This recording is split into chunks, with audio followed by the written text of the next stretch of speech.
physical tornado that ripped through the Fairmont Crest Country Club was undeniably terrifying, leaving shattered glass, destroyed mansions, and broken bodies in its devastating wake. But let me tell you, the real disaster? The Category 5 emotional hurricane that is currently brewing inside Dani Dupree's conscience. We all watched in sheer horror and undeniable fascination as the lights flickered, the massive chandelier crashed, and the elite residents of Genoa City and Fairmont Crest scrambled for their very lives. Yet, amidst the flying debris, the screaming crowds, and the wailing sirens, the most destructive force wasn't the wind, it was a single secret kiss shared in the claustrophobic darkness of a stalled elevator. Let us rewind and break down exactly what happened in that metal box, because the implications are staggering. Dani and her notoriously toxic ex-husband, Bill Hamilton, were trapped. The power cuts out. The sudden, violent jolt of the elevator stopping sends Dani flying directly into Bill's arms.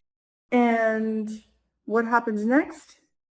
Instead of pushing away, instead of remembering the sacred vows she made to a man who treats her like an absolute queen, they lock lips in a passionate, desperate embrace. It was raw, it was heated, and it was entirely inappropriate. The moment the doors finally opened, the harsh reality of their betrayal hit them like a ton of bricks.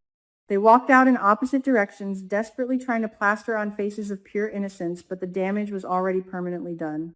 Now, I need you to contrast this illicit, sweaty elevator rendezvous with what was happening just a few feet away in the destroyed ballroom. Andre Richardson, Dani's current husband, and arguably the most devoted, pure-hearted man on this entire soap opera, was trapped and injured. He couldn't move.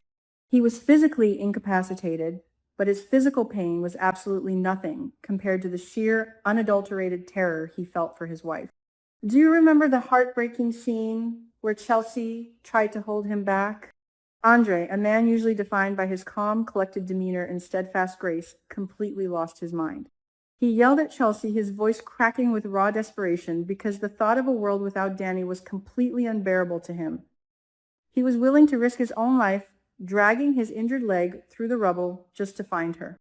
When they finally reunited amidst the chaos, Andre pulled Dani into his arms, breathing a massive sigh of profound relief that his entire world was safe. He looked her dead in the eyes, his own filled with tears of pure gratitude, and told her that he had been praying for her the entire time. Let that sink in for a moment. Please, just let the sheer gravity of that statement wash over you.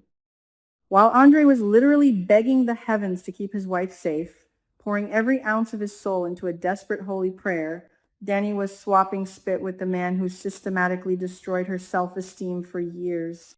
The sheer, unadulterated irony of the situation is enough to make your stomach turn. As the dust physically settles this week, we see Dani taking on the role of the doting, perfect wife, tenderly caring for Andre's leg injury in the aftermath of the storm. She sits there, nursing his wounds, listening to him recount how utterly terrified he was when he couldn't find her. Every single word of love, devotion, and relief that falls from Andre's lips must feel like a jagged, rusty knife twisting directly into Dani's guilty heart. She smiles, she nods, she offers him physical comfort, but internally she is drowning. She is suffocating under the crushing weight of a secret that she knows would completely shatter the beautiful, safe, and secure life she has built with this incredible man. But instead of taking full accountability for her actions, what does Dani do? She goes on the offensive. Spoilers for this week reveal that Dani is going to confront Bill, aggressively blaming him for the kiss. She wants to point the finger and loudly accuse him of luring her in, of taking advantage of a high-stress, life-or-death situation to manipulate her emotions. But let us be completely, brutally honest here. Dani is a grown woman. Yes, Bill is a master manipulator. Yes, he knows exactly which buttons to push to get a reaction out of her. But Dani kissed him back. She leaned into it. She felt the spark, and for a fleeting, dangerous moment, she willingly allowed herself to be consumed by it. This blame game is a classic textbook psychological defense mechanism. By painting Bill as the sole aggressor, Dani is desperately trying to convince herself that she is still the victim in this narrative. If Bill made her do it, then she doesn't have to face the terrifying reality that a dark, twisted part of her still intensely desires her toxic ex-husband. They both agreed that this secret must never see the light of day. They don't want Haley to know, and they certainly don't want Andre to know. Yet, despite their mutual agreement to bury the incident, there is an undeniable, lingering tension between them.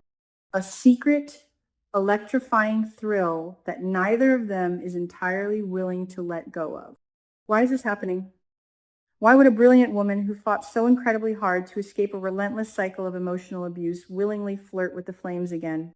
It is the classic forbidden fruit syndrome combined with a deep-seated, unresolved trauma bond. Andre represents peace, stability, and unconditional love.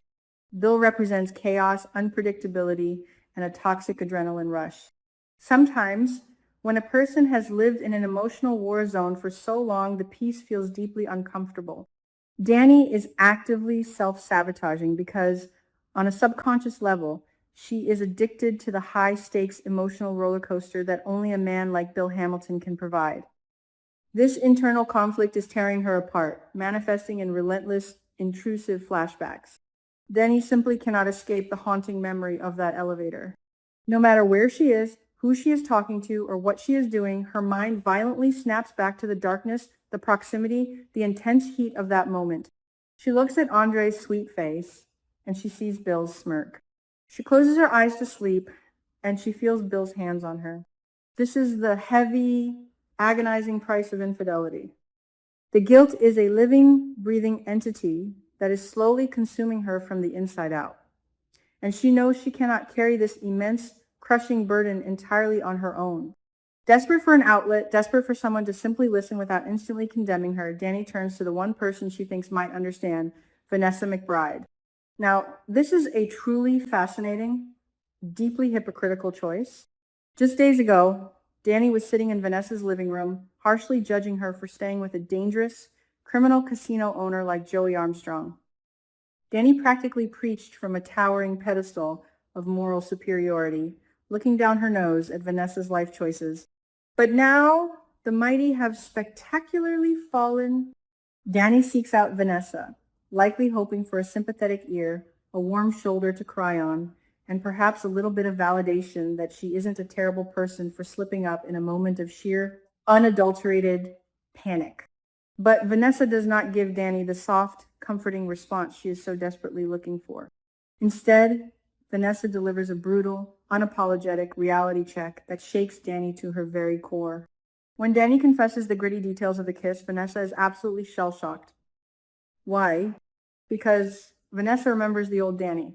She vividly remembers the shattered, insecure, emotionally battered woman who barely survived her disastrous marriage to Bill Hamilton. Vanessa looks at her friend and sees a woman willingly stepping right back into the very cage she fought so fiercely, shedding blood, sweat, and tears to break out of. Vanessa does not mince her words. She looks Dani dead in the eye and issues a stark, chilling warning. Bill Hamilton is a leopard who will never change his spot. He is exactly the same arrogant, manipulative, self-serving narcissist he has always been and he always will be. Vanessa brilliantly points out that this seemingly innocent, heat-of-the-moment kiss is not a mistake, it is a calculated trap. It is the very beginning of a brand new cycle of emotional abuse. She forces Dani to confront the ugly truth, aggressively reminding her of every single tear she cried over Bill and every valid reason she ultimately chose the safety, warmth, and genuine love of Andre. The raw sincerity and fierce protectiveness in Vanessa's voice forced Dani to take a long, hard look in the mirror. It is exactly the tough love she needs to hear, but it comes with a massive, irreversible cost. The dynamic between these two women has fundamentally shifted forever. The dirty secret has created an invisible, heavy wall between them. You can literally feel the respect draining from Vanessa's eyes. Vanessa, who always looked up to Dani as the absolute epitome of strength, grace, and moral fortitude, now sees a glaring hypocrite. How on earth can Dani judge Vanessa's complicated relationship with Joey when Dani is sneaking around, swapping spit with her own abuser? This profound loss of respect is a devastating blow, not just for their personal friendship, but for the broader social fabric of Fairmont Crest. The Dupree family stands as a towering pillar of strength, morality, and leadership in this community. If the matriarch of this new generation is secretly unraveling, willingly drawn back into the toxic, destructive orbit of the Hamilton patriarch, the entire foundation of their society is at risk of collapsing. The tornado may have physically destroyed buildings, uprooted trees, and shattered glass, but this dark secret has the terrifying power to destroy entire legacies. The stakes have absolutely never been higher, and Dani is playing a very dangerous, foolish game of Russian roulette with her heart, her marriage, and her family's pristine reputation. So, where do we go from here? We are left with a brilliant, agonizing twist of character psychology that elevates this show from a simple soap to a masterclass in human flaw. The real tragedy of this storyline isn't just that Dani kissed another man in a moment of panic. It is that Dani is actively choosing to be a victim of her own unresolved trauma. She has the perfect, beautiful life right in front of her, yet she is blindly reaching back into the darkness. Will the suffocating, relentless guilt finally force her to confess to Andre, breaking his pure, devoted heart into a million pieces? Or will the secret thrill of the forbidden push her further into Bill's manipulative, waiting grasp? One thing is absolutely certain. In Beyond the Gates, the storms you create yourself are always the ones that do the most permanent damage. What do you think, fans? Is Dani entirely to blame? Or is Bill's magnetic toxicity truly impossible to escape? Let us know your thoughts.